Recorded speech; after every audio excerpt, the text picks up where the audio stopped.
What up, what up, what up? This is Mike the Philosopher here with another one. And this one leaves my heart very heavy, y'all. This one is about the great Tina Turner. Okay. Um, Tina Turner was a force to be reckoned with. She really was. She was very talented in choreography and singing, had one of the most unique voices I have ever heard come out of a person's body. Okay.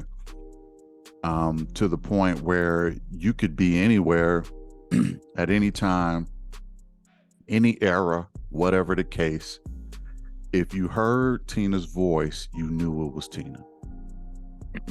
There was no one that came close to her. I think maybe Macy Gray tried to come close to Tina, but Tina is Tina.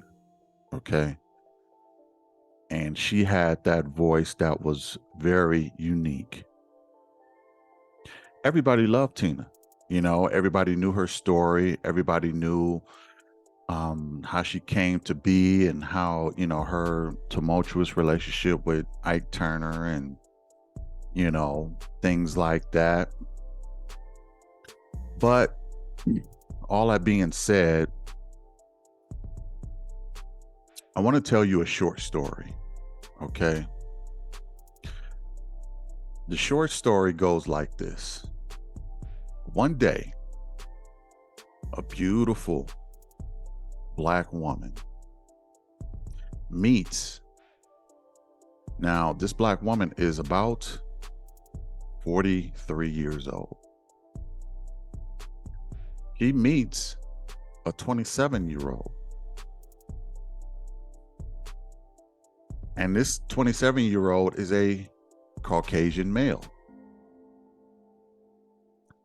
This 43-year-old falls in love with this 27-year-old Caucasian male. Now, right off the bat, you would think to yourself, well, if these roles were reversed and that was a 43-year-old man and he was talking to a 27-year-old woman, to most women, he would give off creep vibes. But not so with this Black woman. No criticism is ever reported. They meet, they fall in love with each other. However, due to this 43-year-old's past, she doesn't believe in marriage like that. Okay. She figures we can still have a good relationship and not have to get married, so to speak. This 27-year-old is patient. He says, okay, we don't have to get married. They stay together for 27 years. Okay. And then decides, let's get married. Now, she's not 43 anymore. She's about 73. So about 30 years pass. She's about 73 years old. He is now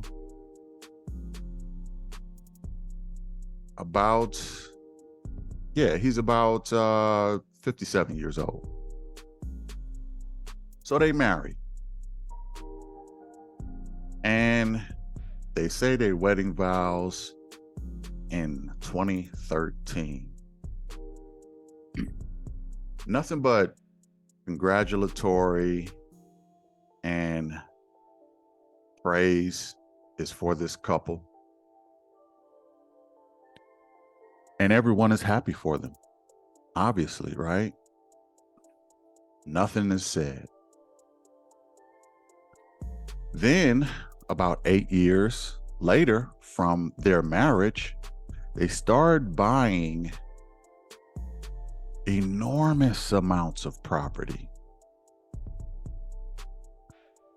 They start buying $116 million mansion in Switzerland.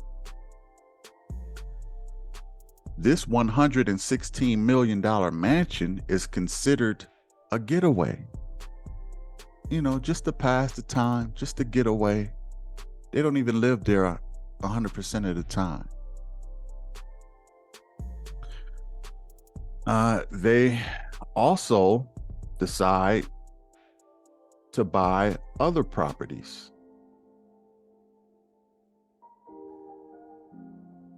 So they bought another property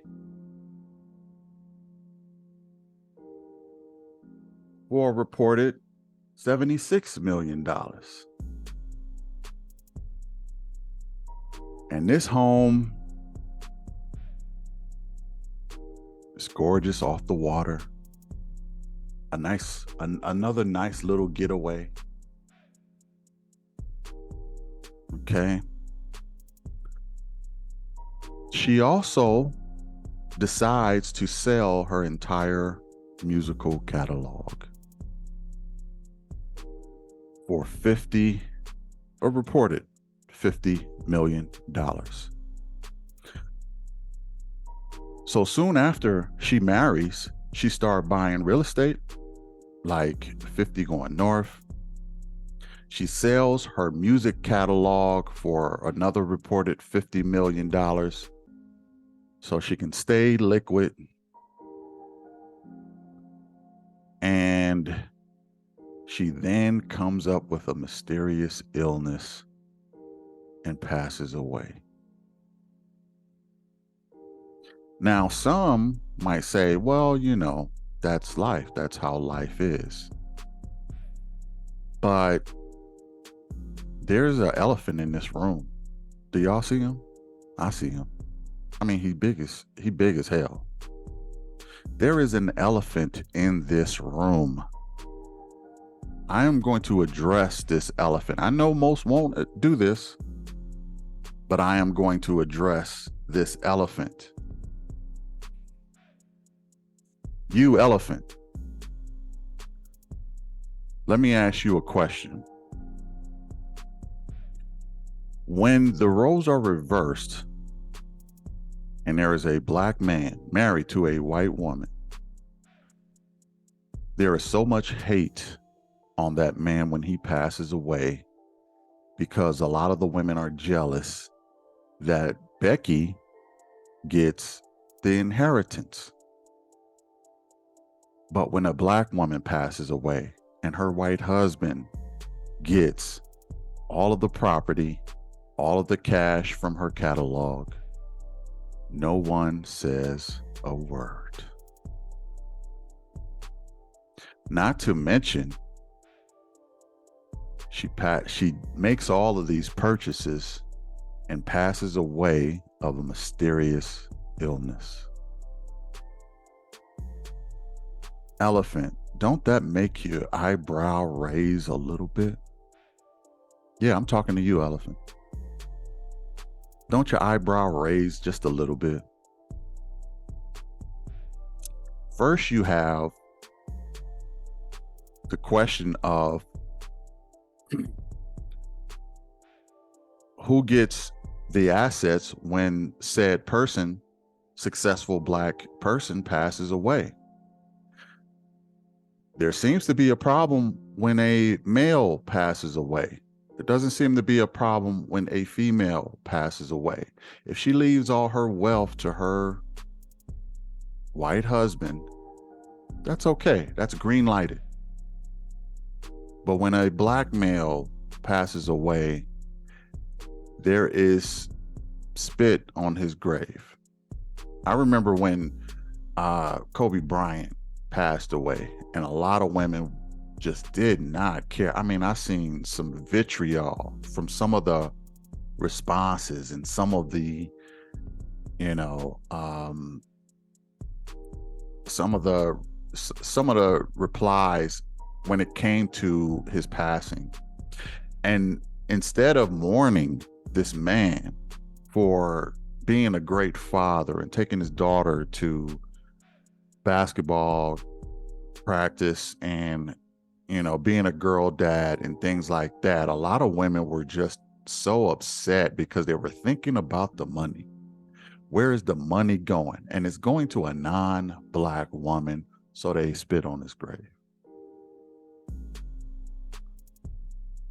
I find that a bit disturbing because the same rules do not seem to apply to Black women. Why is that?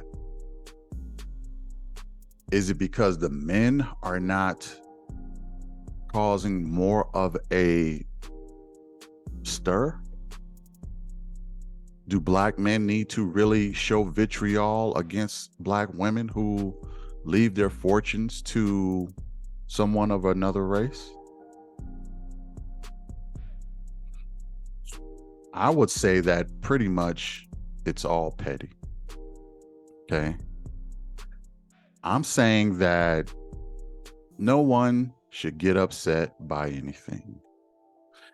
The way she passed away, even though it's mysterious, and I'm not saying anybody did anything, but I'm not saying nobody didn't do anything. I just find it very curious that she made all these purchases at the end of her life 2 years ago. She sold her catalog 2 years ago, bought mansions worth $116 and $76 million. She was worth $250 million. And her husband was reportedly worth about 50 because he was a music executive, but she was worth 5 times as much. And she comes along with a mysterious illness and passes away. Now, if I am her kids, I want an investigation done. If I am her kids, I'm wondering why all of the purchases at the end of her life. Did she have dementia at the end of her life? Is that why she got married? Finally decided to get married in 2013? Did she have dementia? Is that why was she being coerced into buying all of these properties to leave to her husband? Was she coerced into selling her musical catalog at the end of her life? And then she passes away of a mysterious illness. I would want someone to investigate this situation. So all of that being said, her passing raises eyebrows based on that alone. But another side of this is the culture and how we treat the Black men and the Black women when dealing with these issues. And that's something within the community that we must address. That is that elephant in the room. My whole thing is this: Tinaturner was a great woman, great performer, great person. And although she passed away under what could be considered mysterious circumstances, there was no vitriol from anyone. There is no animosity from anyone, especially the Black men. There is nothing but praise for this woman. I guess the only thing that I would ask is that when a Black man passes away and leaves his wealth to someone of another race, the same honor and respect is given to him. R.I.P. Tina Turner. Hit the like, share, and subscribe. I'll catch you in the next one. Peace.